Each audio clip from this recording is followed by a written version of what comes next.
Special moment, biggest event in Pennsylvania's history. The Steelers are just so excited that Pittsburgh is being showcased to really the world to tell our story.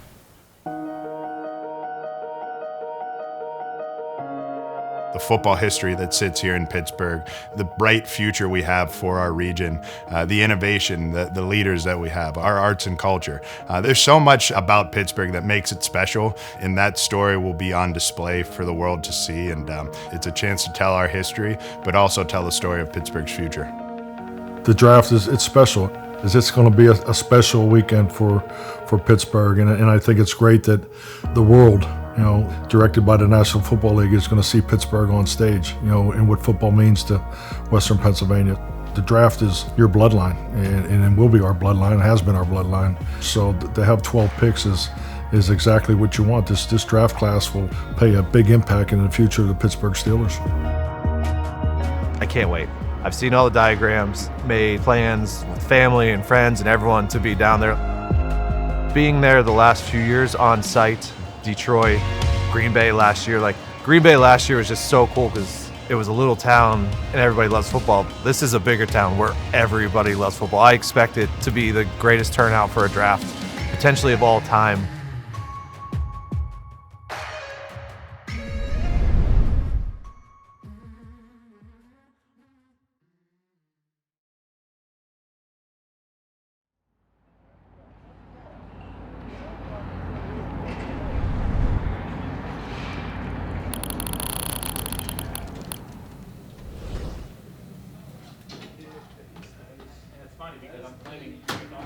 Good afternoon, everyone. As you know, yesterday Coach Tomlin and I met, and Mike informed me of his decision to step down as head coach of the Pittsburgh Steelers. And it was an emotional day for everybody in our organization yesterday.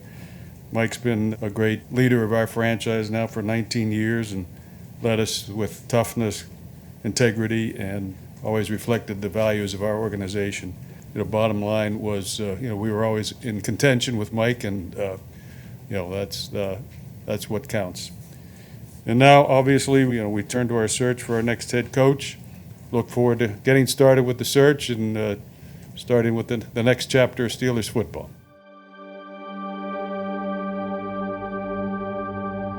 I do find it funny that people, rightfully so, think the Steelers have a type in terms of coaching hires.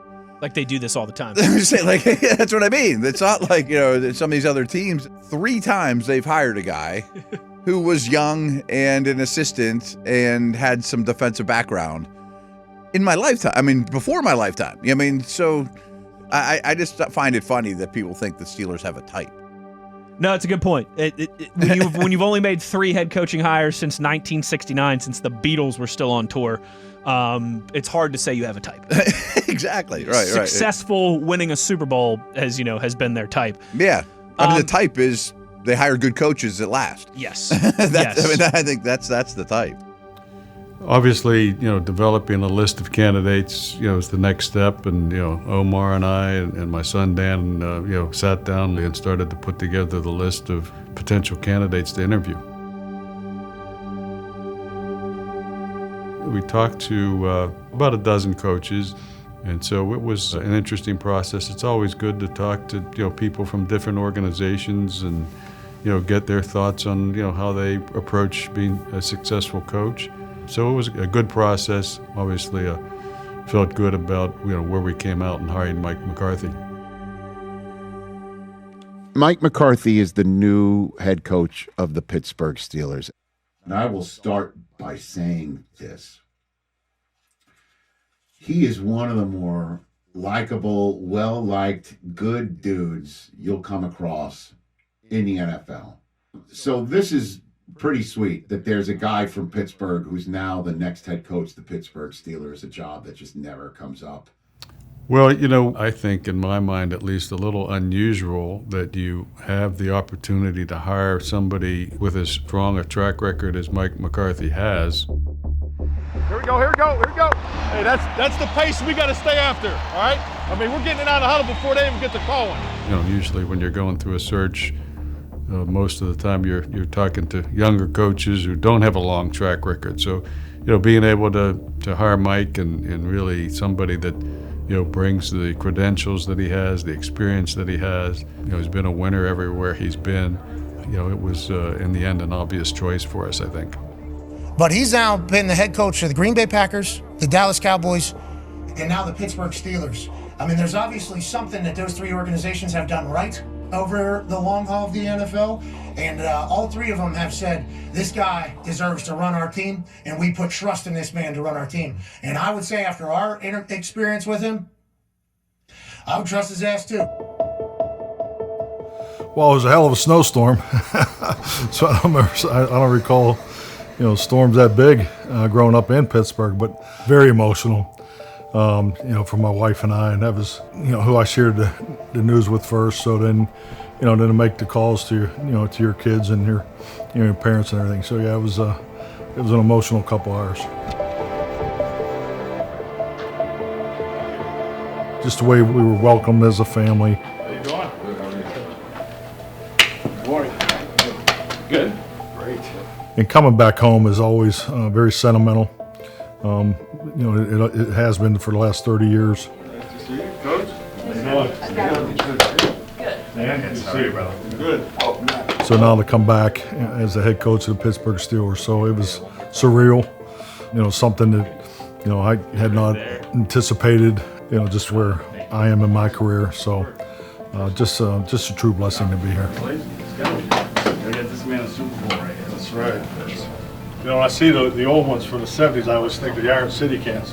Yeah. That was such a classic. That's my favorite room. 6 Super Bowls.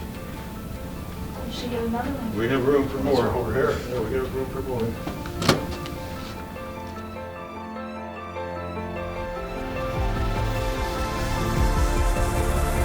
I am happy to introduce Mike McCarthy, the next head coach of the Pittsburgh Steelers. Mike.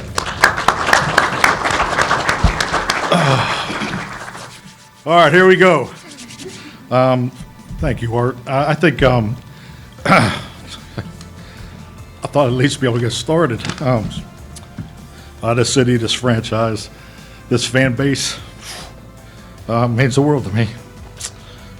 Because Pittsburgh's my world, and it's just awesome to be back here. My heart is full, my focus is singular, and it's time to bring another championship back to this great city. With that, I just want to make sure that when we do get that trophy, that the 7th trophy in the case, we'll start that victory parade at 1137 Greenfoot Avenue. So. It was a moment that won't soon be forgotten, but the work comes quickly after. Starting with assembling a staff. Well, building coaching staff, I think particularly at this time in my life, it's very difficult because I've been in the league 30 plus years. There's a lot of relationships from Western Pennsylvania. It's just very time consuming. There's a lot of phone calls, a lot of follow-up calls, and then once you're able to get your coordinators set, particularly on defense, just because the way our staff is structured. I've hired 3 staffs in year 1, and this was by far was the biggest challenge. And I think it's it's a credit to the coaching profession, and I think it really speaks volumes about the great tradition that's still in place with the relationships of Western PA coaches. Mike McCarthy's inaugural staff here in the black and gold, the Steelers' 2026 coaching staff, has been finalized. The offense, quarterbacks coach Tom Arth, offensive line coach James Campen, running backs coach Ramon Chinyoung Sr., wide receivers coach Adam Henry, tight ends coach Robert Kugler, of course, offensive coordinator Brian Angelico. Starts with the organization. It's one of the blue bloods, respected by every team, player, coach in the National Football League. We're going to have the core philosophies of coach and the offense, stuff that coach ran in Dallas and that he's done in Green Bay, and stuff that I was a part of in Green Bay with him. And then we'll incorporate some of the Minnesota stuff as well. Coach has been open about that, if where it fits and what we can use. But the good thing is the plays, everybody's running the same plays. The biggest thing for us has been just getting the terminology down and what we want to call things, and that's been a really fun experience. Play action pass, looking, throws over the middle of the field, has Metcalf open and on the run. Metcalf crosses the 45, and Metcalf goes 80 yards for the score. You know, explosive, physical, tough.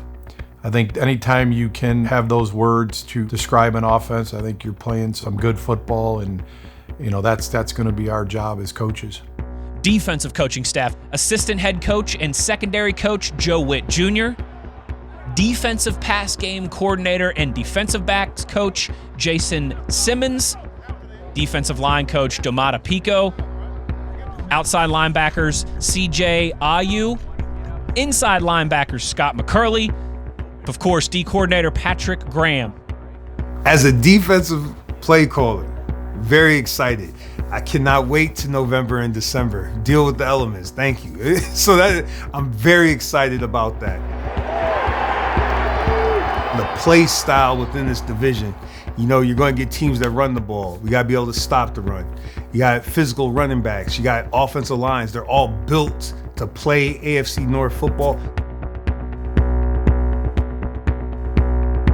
I'm fortunate to be in this position to have a chance to earn my spot in this tradition. What I'm going to bring personally along with that is, you know, a knowledge of the game, but a hunger to learn more, great listening skills. I'm going to, you know, my ears are going to be wide open and listening both to the coaches and to the players, and really just getting a feel for the town in terms of how important it is for this defense to look a certain way, how important it is within the organization for us to play to the standard. I couldn't be more excited about the challenge. Good coaches, good players to face, great elements to play the game in, and outdoor stadiums. I'm excited. I'm excited. Pittsburgh has their new head coach and his staff, and with less than 3 months till the draft, they turn their attention towards the offseason, starting with the Senior Bowl. We want to see how these kids can adapt in this setting. You know, they're coming from different places. They're pouring into a bowl and saying, hey, you know what? You got 5 days to learn this defense or this offense or special teams. And the good thing about it, we've had weather. You know, these kids have come in, flying in from different places and everything, from other different bowl games and stuff. So it's a great setting for these kids to show their talents, show, you know, their value, and show that they're willing here to learn and put their best foot forward. The Steelers have valued a specific type of player for a long time. But with the new staff, there might be minor variations. You have to get adjusted to a new coach, what they want, their likes, their dislikes, and how they want to build a team.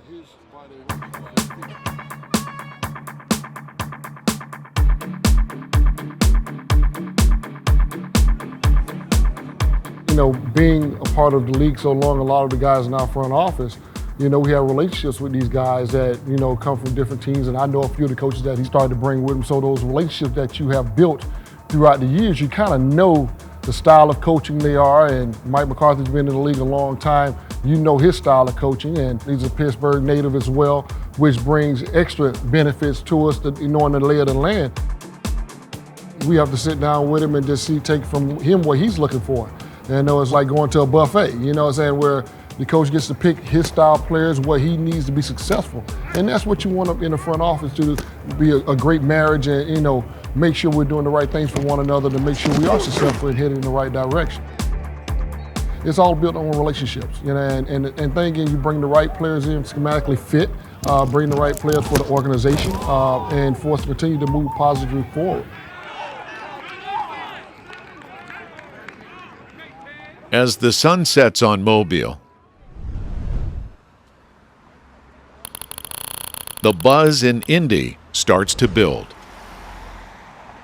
With the new league year 3 weeks away, the Combine is where speculation reaches a fever pitch.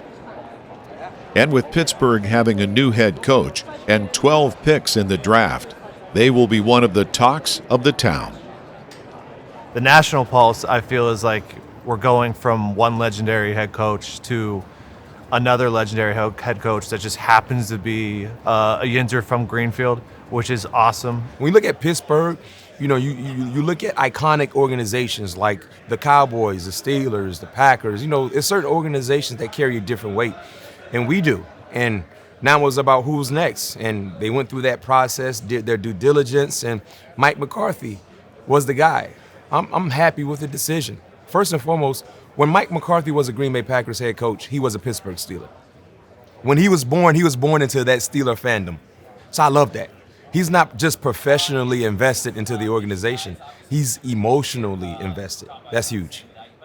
You know, Mike's been on the job for, about a month, and we've been grinding, Kim. I mean, it's been nonstop. You know, we haven't done this in 19 years in Pittsburgh. It's been a long time. Pete, Mac. What's up, baby? Good to see you. How you doing? How are you? There's some good players here, draft-wise. It's going to allow us to. We have 12 picks, so I don't remember the last time we had 12 picks, but I'm excited about that.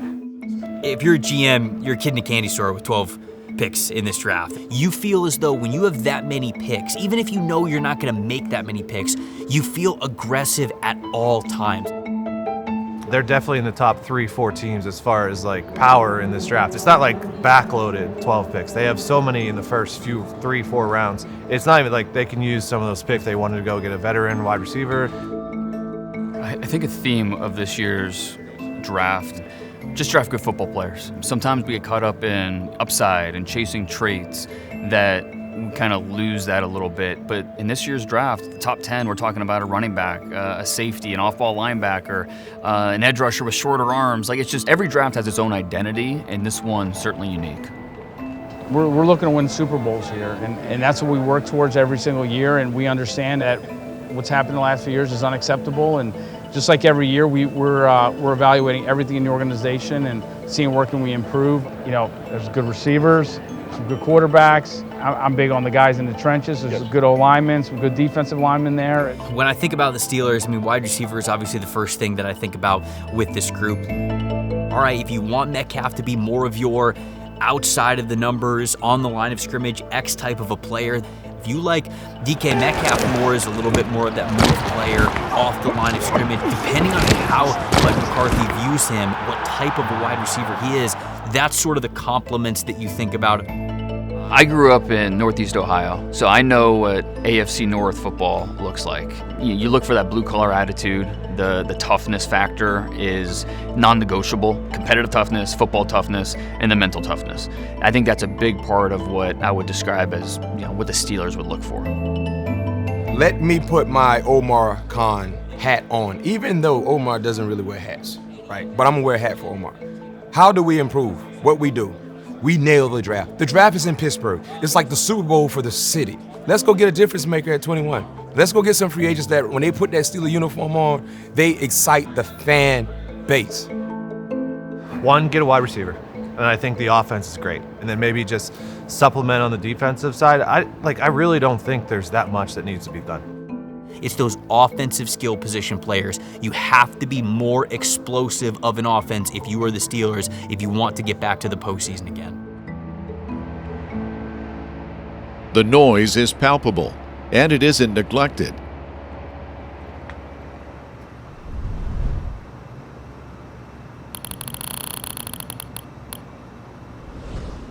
The Steelers know if they want to make a deep playoff run, then they need to make a splash in free agency. And what better way to start than a big trade for a big receiver? Indianapolis traded wide receiver Michael Pittman Jr. to the Pittsburgh Steelers. It is caught! Pittman! He's super reliable, big, physical. I mean, you look at Metcalf, Freiermuth, Washington, and him, they're behemoths. Yeah, I mean, I feel like that fits my style of play perfectly, you know, like that smash mouth football. They call it the black and blue division, and I'm excited to be a part of that, and I feel like I just fit in perfectly. Physical perimeter players seem to be an area of interest, and a former champion is on the docket. Hello, everybody. How are you? Based on the personnel and then the culture that's been built here over the years, You know, they got the mentality of that, but they want to win another Super Bowl. That's the thing I would like to do again. Throwing for it and intercepted. So, you know, you only got so many years you can play this game, so you want to be able to reach the highest pinnacle as many times as you can. All right. Welcome.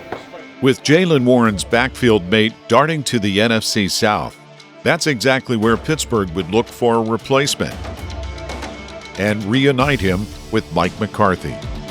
You know, I was with him when I got my first opportunity in the NFL. Got to be under him, so definitely came full circle, just getting the opportunity to be back with him, so it means a lot. He runs really, really hard. It makes Warren the, quote, smaller back. But I do think they wanted this style. I do know we can be very productive. Like I said, been pretty similar. And I know we both physical runners, downhill, that kind of north-south mentality runners. So just looking forward to getting out there with him, sharing the backfield with him, and just having a very productive season and doing what we can do to help the team win. Production is key. When you're a Gateway High School and Penn State grad, that's a cherry on top. Jaquan Brisker is signing with the Pittsburgh Steelers. I'm not gonna lie, I never thought I would be in the black and gold, but just being here and in this moment, it's actually really surreal. It's crazy. I love it. He's big, very good blitzer. Brisker, sack! He's a playmaker. End zone, picked off! Intercepted by Brisker. I fell more in love with him, to be honest with you, since the signing. It give me running chills right now. Really just watching the team, you know, win Super Bowls, you know, seeing like Troy Polamalu fly around with his hair on fire and making plays, you know, really just setting the foundation of Steelers football. You know, you think way back with the steel curtain, you know, people like that. Legend up here. You know, I feel old. I've played before with guys like that. It's crazy. Oh boy. Tradition is important. For the Steelers, having a big man in the middle, like Sebastian Joseph Day, fits the bill. He plays really hard. I mean, so effort is definitely an advantage of his. High motor guy. High motor guy for sure. Better run stuffer than pass rusher, but he's going to give you more than the typical nose. So I think he's a perfect fit. Pittsburgh was the right place for me for their style of defense, you know, what they stand for. They're all about grit, they're all about toughness, and I feel like that's what relates to me and doing the dirty work, you know, not being flashy, just getting it done, and also just, you know, use my experiences to help the younger guys in any way that I can. You know, Aaron, Michael Brockers, and Dominican Sue, those guys were really my guys that poured a lot into me my rookie year. So, you know, if I could just do that, you know, whether it's just one or two things, just to give some knowledge and help them grow, not only as players, as men, you know, that's the ultimate goal, you know. Ask and you shall receive. Pittsburgh answered the questions about them in a big way. But the team hasn't been the only ones busy. So has the city. Bringing the draft back to its birthplace along the Ohio is not an easy undertaking. Yeah, you can feel it around town right now, put on the news, talk to anyone around the city. The excitement around the 2026 draft is palpable, and we just could not be more excited to show off Pittsburgh.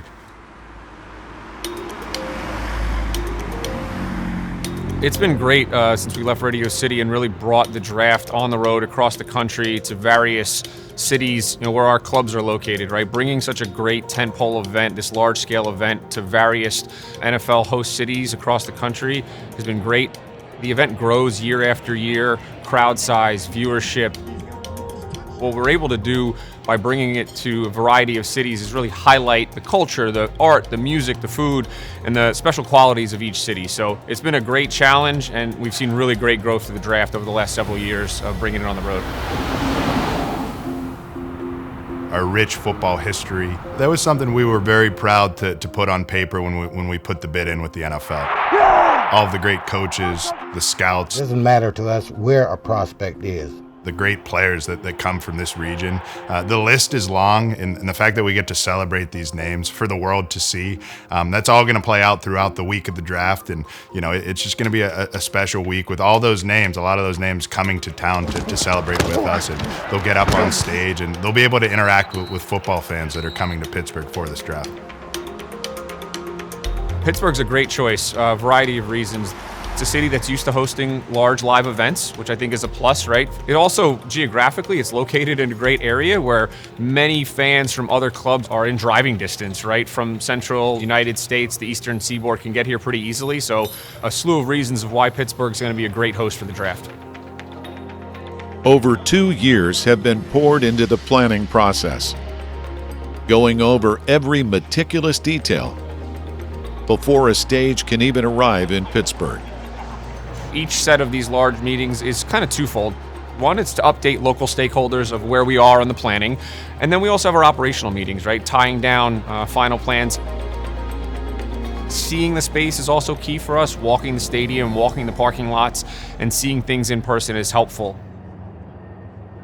It's a progression. It's been 2+ years planning process, and here we are kind of at the home stretch. You'll see, right, it's just a growth day by day. We'll start with the theater structure. That always takes the longest, so that'll happen. We'll start to build that, and then as we get into April, you'll start to see the rest of the site come together. Fence lines goes up, activations, tents being built, hospitality structures going up. So every day the site will look different when you come down here each morning. By putting the stage out in the parking lot with Acrisure as the backdrop, it gives us the ability to highlight, not just for the fans here on the ground, but for the millions watching at home, right? Those shots of the river, of the bridges and the downtown, it gives us that ability to highlight that on TV, and then also offers fans kind of a walking tour of Pittsburgh, right? When you bounce between the two sites. If you're walking over to Point State Park, you're going to be able to take part in the Steelers Country fan zone, and you'll be able to see our alumni taking part with fans celebrating Steelers fandom. As you walk over to the North Shore across the Roberto Clemente Bridge, you're going to see entertainment, food and beverage, everything Pittsburgh really has to offer. Just the draft experience in general, there's something for all ages. It's a football festival, but it's also more than that. We definitely encourage football fans coming from outside of Pittsburgh to explore, get into our communities, because there really is so much to offer. I mean, it's been a long process. A lot of people have been involved. Appreciate all the help from the leadership, the business community, the elected officials. We have a great city. We have a beautiful city. And it'll be great to have so many people visiting here, and probably a good portion of them will be people that have never been here before. So it'll be great to welcome so many visitors to see our city. The fact that the main stage is in Pittsburgh, Pennsylvania, and you'll see the shots of all the people and all the fans gathered around the stage and across the North Shore over to Point State Park. There's going to be imagery of our city that will last a lifetime.